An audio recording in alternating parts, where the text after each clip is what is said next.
제1부 운명의 시작 케밍주스. 안녕하세요. 더 드라마 방송작가 김은정입니다. 정조이산에 대해 드라마 5부작으로 특별 제작하였습니다. 즐겁게 시청하시기 바랍니다. 태양과 그림자, 그리고 어린 용. 정조이산의 삶은 한 폭의 먹물로 그린 그림과도 같았다. 강렬한 태양 아래 드리워진 그림자, 그 속에서 피어난 연꽃처럼 그의 운명은 시작되었다. 조선의 왕위는 늘 피로 얼룩진 자리였고 어린 이사는 그 비극의 한가운데 서 있었다. 그의 할아버지 영조잉조는 조선의 왕권을 반석 위에 올려놓은 위대한 군주였으나 동시에 그 누구도 감히 넘볼 수 없는 거대한 카리스마와 의심을 품고 있었다. 영조의 눈빛은 칼날처럼 날카로웠고 그의 마음은 한치의 오차도 허용하지 않는 저울과 같았다. 반면 이산의 아버지 사도세자 쓰다우슈즈는 자유로운 영혼을 가진 인물이었다. 그는 학문과 예술을 사랑했고 백성을 향한 따뜻한 마음을 품고 있었다. 어린 이사는 그런 아버지의 무릎에서 논어유를 배우고 식용술징을 읊으며 자랐다. 아버지의 가르침은 이산의 마음속에 따뜻한 씨앗을 심어주었다. 나라의 근본은 백성에 있고 왕은 백성을 사랑해야 한다는 가르침은 그의 삶의 가장 중요한 가치가 되었다. 하지만 평화로운 시간은 그리 오래가지 않았다. 왕권을 둘러싼 치열한 정치 싸움 속에서 사도세자는 노론 벽파의 끊임없는 견제와 영조의 깊은 의심에 시달렸다. 어린 이사는 그 모든 것을 지켜보았다. 아버지가 겪는 고통과 억울함을 보며 그의 마음속에는 깊은 상처가 자리 잡았다. 그는 아버지의 자애로운 모습을 사랑했지만 동시에 아버지의 나약함이 불러온 비극을 뼈저리게 느꼈다. 뒤주 속의 비극, 복수의 결의. 운명의 날은 1762년 영조 38년에 찾아왔다.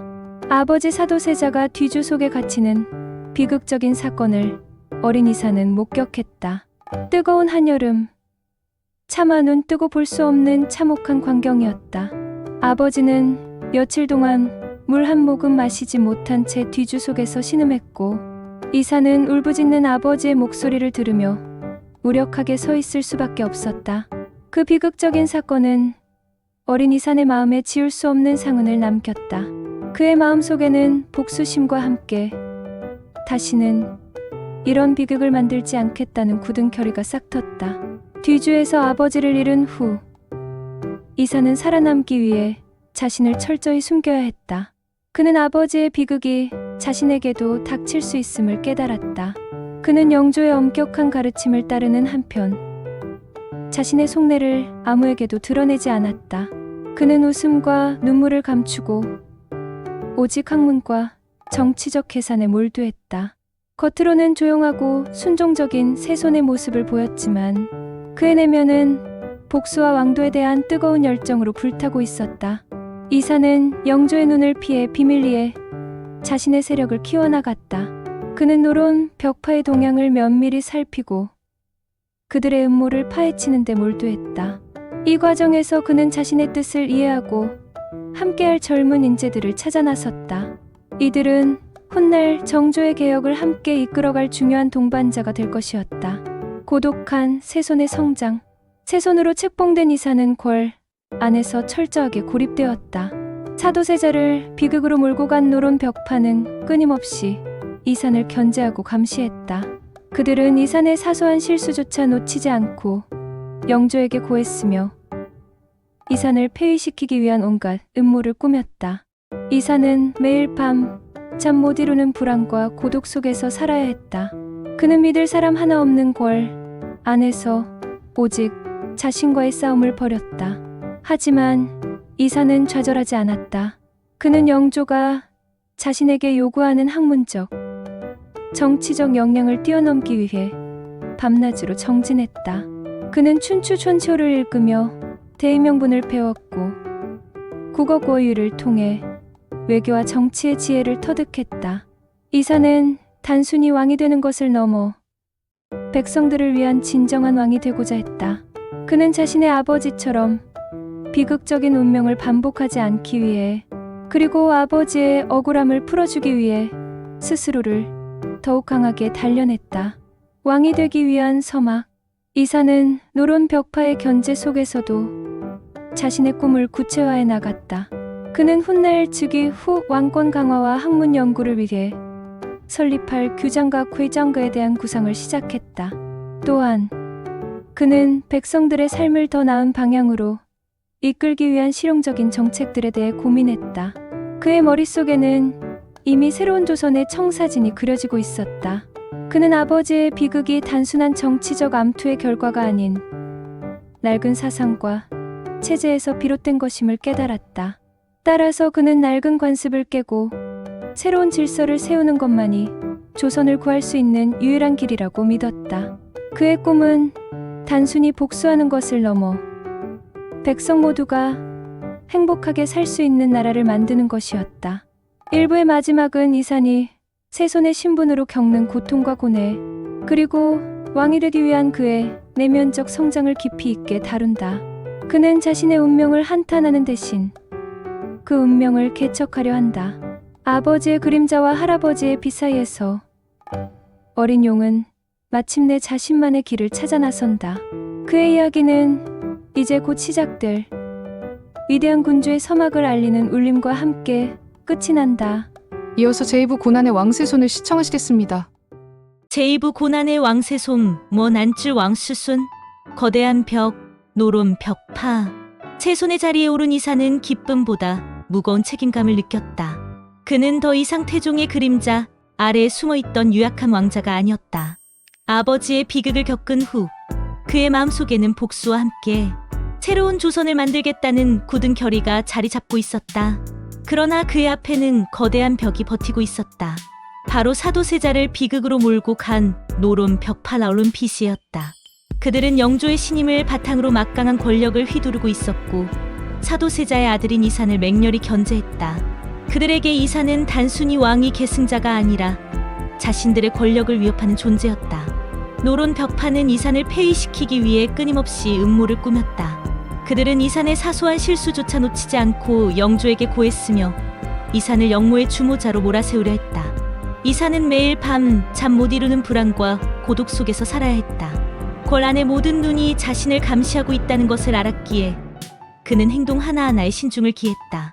그는 겉으로는 조용하고 순종적인 세손의 모습을 보였지만 그의 내면은 치열한 두뇌 싸움으로 들끓고 있었다. 젊은 인재들의 등용, 이사는 이대로 당하고만 있을 수 없었다. 그는 아버지의 비극을 되풀이하지 않기 위해 자신만의 세력을 키워야 했다. 이사는 먼저 노론 벽파의 눈을 피해 젊고 유능한 인재들을 등용하기 시작했다. 그 중에서도 이산의 눈에 띈 인물은 바로 홍구경 홍골롱이었다. 뛰어난 지략과 과감한 실행력을 가진 홍구경은 이산의 가장 든든한 호위이자 책사가 되었다. 그는 이산의 명을 받아 노론 벽파의 음모를 파헤치고 이산의 안위를 지키는데 혼신의 힘을 다했다. 홍구경 외에도 이산은 정약용, 박지원 등 훗날 조선의 개혁을 이끌어갈 젊은 학자들과 교류하며 그들을 자신의 사람으로 만들었다. 이산은 이들과 함께 학문적 기반을 다지기 위해 규장각 괴장가에 대한 구상을 구체화했다. 규장각은 단순한 도서관이 아니라 왕권 강화와 학문 연구의 중심 기관이 될 것이었다. 그는 규장각을 통해 낡은 사상과 체제를 개혁하고 백성들의 삶을 개선하기 위한 실용적인 학문을 발전시키고자 했다. 이산의 이러한 노력은 노론 벽파에게 큰 위협이 되었다. 그들은 이산의 측근들을 제거하려 했고 이산은 자신을 믿고 따르는 이들을 지키기 위해 더욱 치열한 정치적 공방을 벌여야 했다. 탕평담빙의 꿈. 이산은 자신의 아버지 사도세자가 당파 싸움의 희생양이 되었음을 뼈저리게 알고 있었다. 그는 붕당펀당의 폐해를 막고 백성 모두가 화합하는 나라를 만들고자 했다. 이사는 이를 위해 신분을 가리지 않고 능력을 중시하는 탕평책당 빙처를 펼치려 했다. 그는 서울 출신이나 중인 등 기존의 사회에서 소외되었던 인재들을 찾아 등용하려 했다. 그러나 이러한 시도는 보수적인 대신들의 극심한 반대에 부딪혔다. 그들은 어찌 천한 신분의 사람에게 나라의 중요한 일을 맡기려 하십니까? 라며 거세게 반발했다. 이사는 그들의 반대를 묵묵히 받아들이면서도 자신의 신념을 굽히지 않았다. 그는 대신들에게 말했다. 능력은 신분에 있는 것이 아니다. 재능 있는 자를 등용하지 않는 것은 곧 나라의 손실이다. 나는 오직 능력을 기준으로 인재를 등용할 것이니 그대들은 내 뜻을 따르라. 그의 단호한 태도에 대신들은 더 이상 말을 잇지 못했다. 진정한 리더로의 성장. 이산이 겪었던 모든 고난은 그를 더욱 단단하게 만들었다.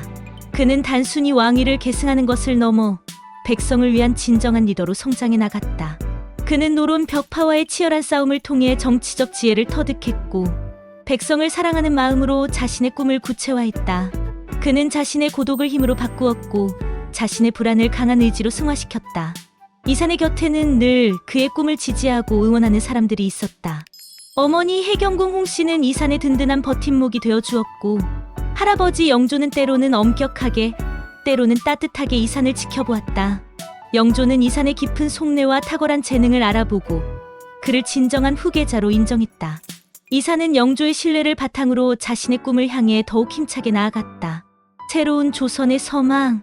2부의 마지막은 이산이 왕위에 오르는 순간으로 끝난다. 그는 골 안의 수많은 음모와 견제를 이겨내고 마침내 왕좌에 앉았다. 그의 눈빛은 더 이상 불안에 떨지 않았다. 그의 눈에는 확신과 굳은 의지가 서려 있었다. 그는 자신의 아버지 사도세자의 억울함을 풀고 백성들을 위한 새로운 조선을 만들겠다고 다짐했다. 이산은 왕위에 오른 후 가장 먼저 나는 사도세자의 아들이다. 이 한마디는 그가 왕이 되기까지 겪었던 모든 고통과 고뇌를 함축하고 있었다. 그것은 단순한 복수의 선언이 아니라 자신이 꿈꾸는 조선의 정체성을 보여주는 것이었다. 2부의 마지막은 정조가 펼칠 위대한 개혁의 서막을 알리는 동시에 한 인간이 어떻게 자신의 운명을 개척하고 진정한 리더로 성장하는지를 보여주는 감동적인 기록이 될 것이다. 이어서 스릴 넘치는 제3부 개혁 군주 정조 시청하시겠습니다.